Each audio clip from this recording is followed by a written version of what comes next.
Good afternoon, everyone. So if we're looking at how to make every employee a profit centre of our business, what we're really talking about is engagement. So we're looking at saying, how can we get all of the people in our organisation fully engaged in what they're actually doing?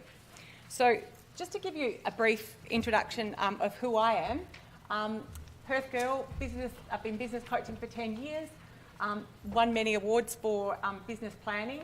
I have a hobby of doing triathlon. I've done triathlon for 20 years. Honoured to represent Australia on multiple times around the world.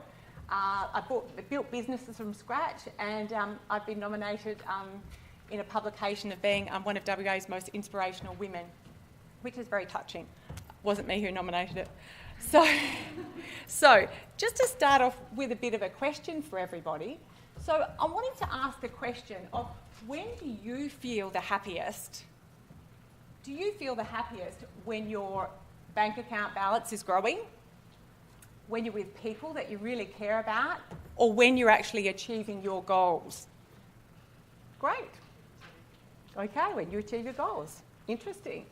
So studies have shown that what makes people the happiest is multiple and meaningful relationships. So maybe that is achieving a goal. One of my goals every year is to have a family holiday and get the family together. So that's a goal, and it's also around meaningful relationships. So sometimes it can be both. So when we look at the culture of an organisation, it's basically down to employee engagement. That's what we're looking at here, is employee engagement. Now, Deloitte say to us that the most successful organisations around the globe have their number one focus as creating multiple and meaningful relationships. Now, this doesn't come from me. This is around global companies that are the most successful companies around the globe. So isn't it interesting that this is what they put it down to, is having these multiple and meaningful relationships within their organisation. That's their number one focus. So if we look at the question here of Australia, here on our home turf, what percentage of the Australian workforce do we actually think are highly engaged? What's it like here in Australia? So if we're saying here, as in a definition, we're talking about highly engaged employees are people who do more than expected. They're the ones that don't rush out the door at 5 o'clock. And disengaged people, these are people who do just what's expected. They're just no more. And highly disengaged people are people who do less than expected. So have a think about where you think the Australian workforce is today. Matt will know, because I told him this morning. Okay, very good, very good. So these are the statistics from Gallup. So we have got 24% of the Australian workforce are engaged. We've got 56% are disengaged, so they're only just doing what's expected, and 20% are highly disengaged. So what does this mean for you in the workplace today? So basically what it means in monetary terms is that every $10,000 of money that your company is investing in their staff's wages, they're actually throwing $3,500 down the gurgler, which is a bit scary. It's very scary, actually. So what are the solutions we're looking at? Well, most people look at training. And of late, training is seen as the least most desirable way for people to learn. Who hates going to training? It's sent out to training courses.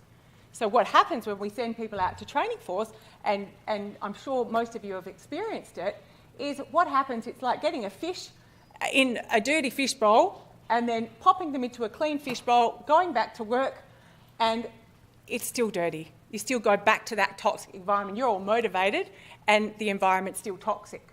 So what we're looking at doing is saying, okay, instead of taking them out, putting them back in the dirty fishbowl, let's clean the fishbowl out.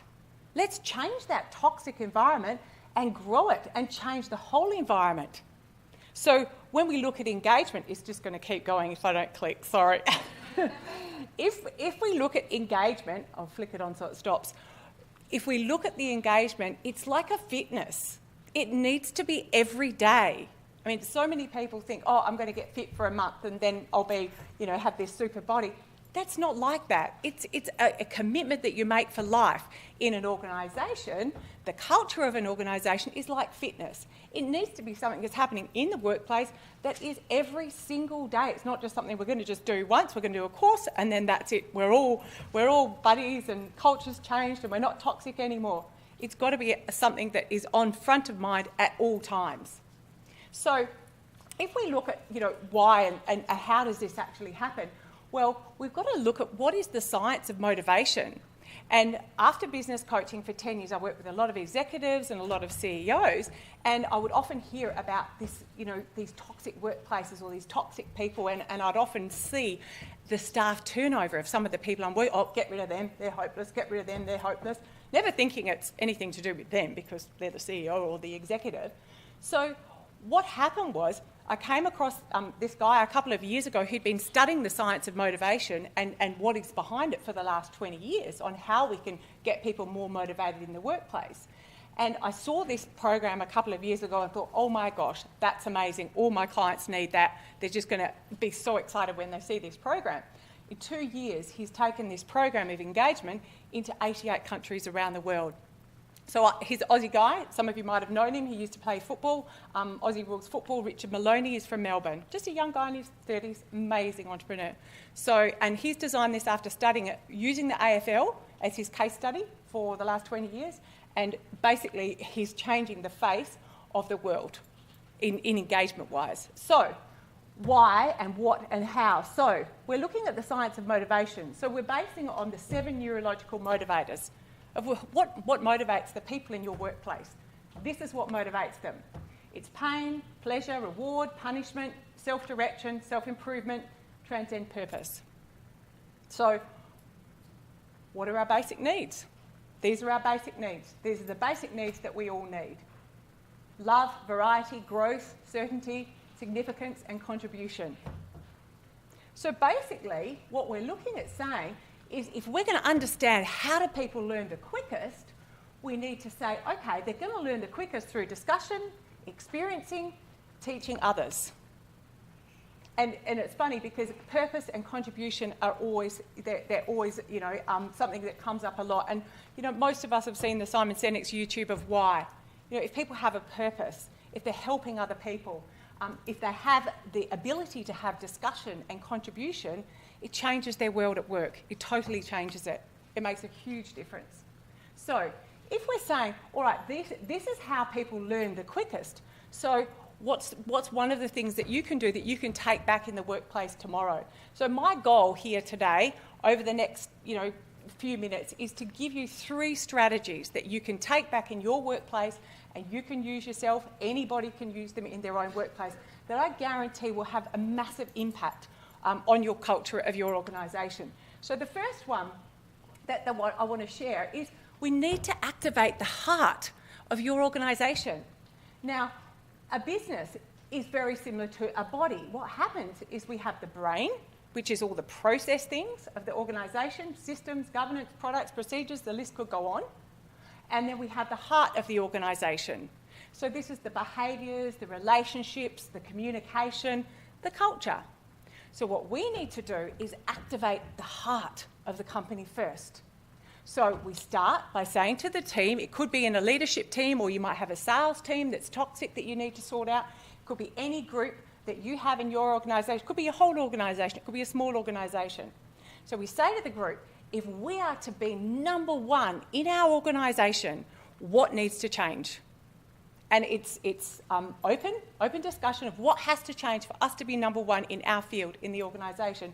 Everyone gets given a post-it note and they start posting them up. Everyone gets a stack and they're posting them up, So we've got a big whiteboard with lots and lots of suggestions. They don't have to put their name on it and it's a fun thing. And generally, they're all the same things. We all know. Not enough systems, not enough communication, no understanding of what's expected of me, etc. So then what we do is we separate them into the brain of the business and the heart.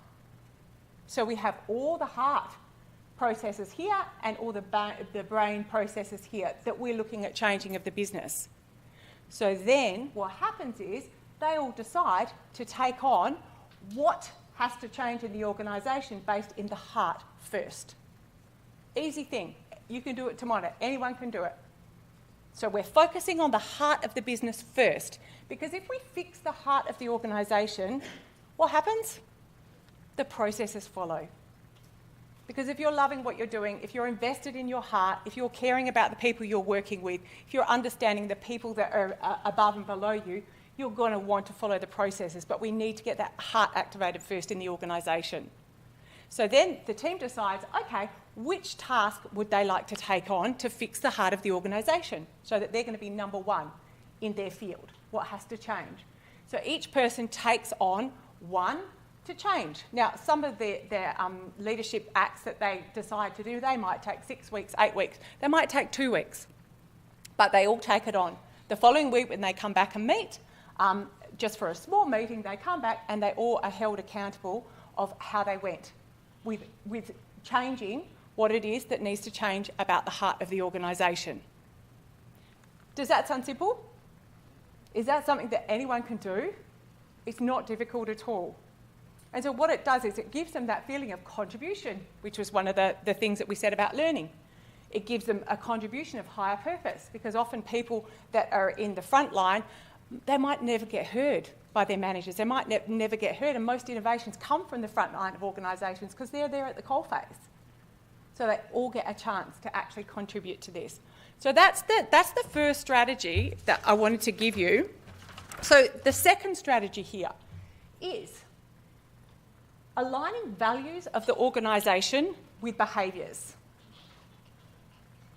Because what happens is, how many times have we gone to organisations when they've got this massive big thing up of our company values are, honesty, our company values customer service, and our company values is this, and you're standing there for 10 minutes and you're looking, customer service, yes, right, okay, I don't really believe that. Have you read that actually lately? Because you're not giving me that customer service, you're being quite rude to me. So what we do is we say, okay, what do we need to stand for in our organisation? And this is your organisation decides, the team that you're working with, what values here that we've decided are our organisation, how do we need to align them with the behaviours and agree on what behaviours they are actually going to adhere to? So then you've not got people walking into the organisation and seeing this fancy sign with all these values, and the people that you're with are not aligned with them. Because the first impression of your company not being aligned with your values is not a good one. I mean, who wants to do business with a company that has, and we've probably all seen it, have these fancy values and they don't actually align with them, their behaviours? And I've even asked people in organisations what they are, and they don't know what they are, and they're up there. They have no idea. So one of the ways that we hold them accountable to this is, once we've decided what are these behaviours that your company has decided to stand for, your organisation is going to stand for, what are they? Once they've agreed what they are, what we do is we hold them accountable by their peers, by the group, on a weekly basis. And we reward and recognise them for actually doing that. So I've done this many times with organisations, and it's like, oh, Amanda, you were, amazing with that customer service. That lady was absolutely terrible. I'm going to nominate you for that because it was amazing. You were patient, you were fantastic, and you just dealt with that terrible client. So might have been one of their values is patience and customer service, in that manner. So we keep everybody accountable. This way, it says here that we're going to be 8 times more successful. 8 times more successful is huge. And that's not me who said that. But having a heart-focused business, knowing that that's going to make you 8 times more successful, it's not very difficult to do. They're simple strategies. So the next one that we're wanting to look at here is, I would say probably, I forgot about this, case study. This is a hotel that we did their sales team. They were bitching, backstabbing, atmosphere was horrid, it was toxic, it was not a nice atmosphere. Every one of them was disengaged when we started, totally disengaged. Horrible, horrible. 12 weeks' time, that's where they were. And in that period of time, there was a 34% revenue growth, which is incredible, and it will only compound because, as I said, culture is like a fitness. It needs to be kept all the time once we've agreed on what it is. So that was a case study where it was, you could actually feel the change when you walk in an organisation. Has anyone walked in an organisation and you can feel this horrible toxic culture? It's horrible.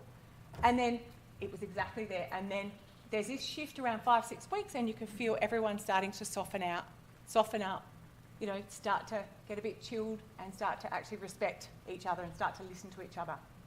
And it's this shift. It's this real cultural shift.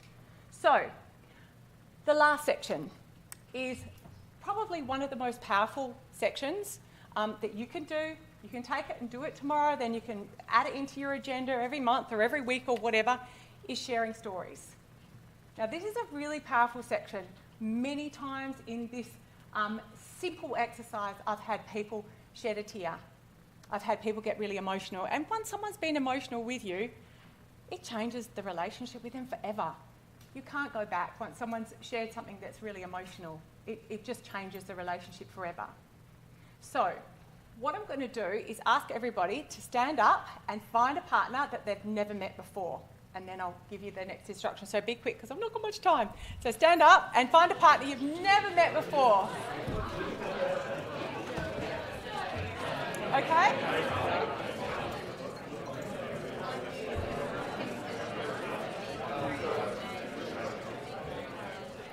So we've got a little bit of extra time. I'm going to share you my story, or one of my stories, in 2 minutes of those that don't know.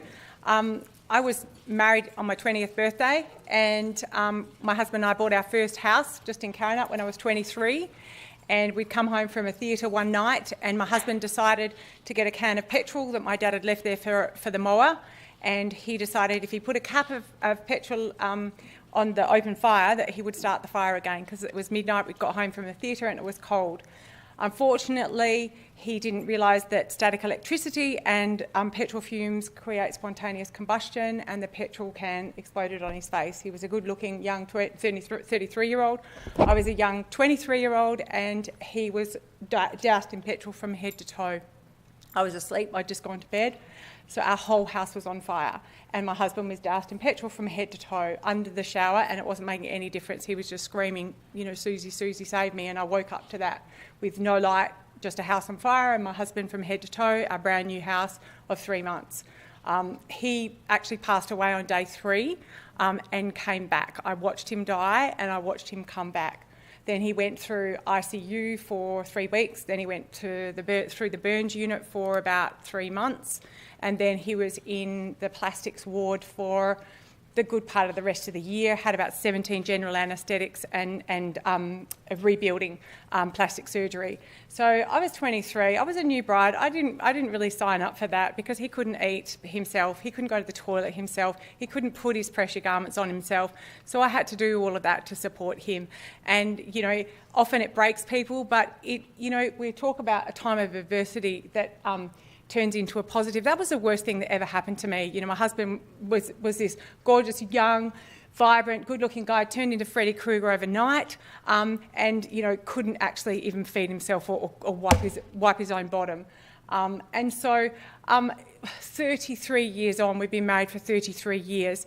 That's the best thing that ever happened. It's definitely the best thing that ever happened. He changed into this amazing person that wasn't judgmental, that didn't judge people by the way they looked, has an empathy and understanding. Sure, he went through some really hard times afterwards because he had to come to terms with what happened, but it changed him as a person in so many amazing ways, and it's definitely the best thing that ever happened to him and the worst. And that's a 2-minute snapshot of one of my biggest adversities that I had to come across in life that has actually turned into a positive in my life. So in hearing the stories that you've heard with the people that you've chatted to, put your hands up if you will go above and beyond more for this person and if your heart has been activated. Has your heart been activated? Absolutely. And if this person was someone you were working with and they said, can you stay back, mate? I need a hand. I've got to get this job out today. Would you stay back? You would. You wouldn't say, oh, not my job. You would, because your heart is activated. When you understand people, and I think it was Ron who said it a few weeks ago, people don't know how much you know until they know how much you care. So when you really care about someone and find out what makes their heart tick, you're so much more just compelled that you want to do more for them. You want to make a difference for them. You want to help them. I remember with one organisation, he was in housing, and he actually shared his story. He was in a large organisation, CEO, and it was to do with housing. He shared that he'd actually lived on the street for 2 years, and that just changed the culture. They couldn't believe it, that their CEO had actually lived on the street. He'd had a marriage breakdown, financial ruin, and lived on the street for 2 years. That changed, and he hid that. And until he shared that with them, it just changed the culture of the organisation. So I've given you 3 strategies to take home and use in your workplace. First of all, find out what they have to do to be number 1 in the organisation, and make sure their strategies all around the heart. So communication, actions, things that are going to be involved with the heart, meetings, things that are going to be involved with the people, with the soft skills. That's the first thing. The second thing is to look at saying what behaviours are represented in our values. What behaviours do we need to display and agree on that we need to see in the workplace, and get clarity of what are these behaviours. And the third one is start to share stories in your workplace. I've got an organisation that now in their agenda with their team meetings, one person shares a story once a week. They get 3 minutes to share a story. And most weeks there's tears. And it changes their relationship between the people. So the last thing I'll finish with is, if you're interested in knowing what is the culture of your organisation like, and if you are, leaking money because of a culture that could be improved, I think our email address is on the handout. I'm more than happy to do a complimentary survey. It's anonymous. It takes about 1 minute for your team members to do it and see where your culture is at. I've got 4 seconds left. Hope you've all enjoyed it. Thank you very much.